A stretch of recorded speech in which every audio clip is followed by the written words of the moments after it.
Hello dopamines, welcome back.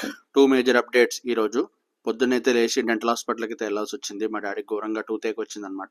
ఈ లోపల tiffin తిని ఒకటి ఐస్ క్రీమ్ ఇష్టం, నాకు పోటీగా ఈ బుడ్డోడు కూడా వచ్చి ఐస్ క్రీమ్ తీసుకున్నాడు.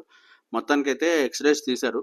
తీసిన తర్వాత చెప్తామని చెప్పారు. ఈ లోపల నా ఐస్ క్రీమ్ అప్డేట్ అయితే అది డెంటల్ హాస్పిటల్లో పళ్ళు పుచ్చిపోయే పనులు చేస్తున్నాను. చాలా తేడాగా చూసారు, కానీ ఆకలి ఇంకా తట్టుకోలేక తినేసిన అనమాట.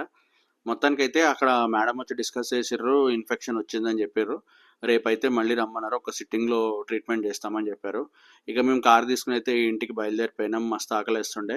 కీమా అండ్ రైస్ రెడీగా ఉండే వేసేసా అనమాట. మా వాడు ఫుల్ ఖుషి ఈరోజు మటన్ అని చెప్పి. అండ్ సెకండ్ బ్రేకింగ్ న్యూస్ వచ్చేసి హీరింగ్ ఎయిడ్ అయితే మా డాడీది మొత్తం ఇరిగిపోయింది. ఇక మా ఫ్రెండ్తో మాట్లాడి సెట్ చేయించడానికి ట్రై చేసిన. ఇంకా పడుకుని లేసాక రెస్ట్ తీసుకోవడానికి అయితే ఉండదు కదా, ఎందుకంటే మన పొట్ట అలాంటిది కాబట్టి తగ్గించాలి కాబట్టి ఇంకా బయలుదేరిన వాకింగ్కి.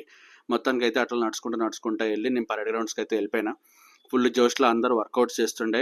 నేను మాత్రం ఇక మధ్యాహ్నం కీమా వేసిన కాబట్టి మొత్తం డల్లుగా ఉండే. రన్నింగ్ చేయడం ట్రై చేసినా కానీ ఇక మొత్తానికి అయితే వాకింగే అయ్యింది.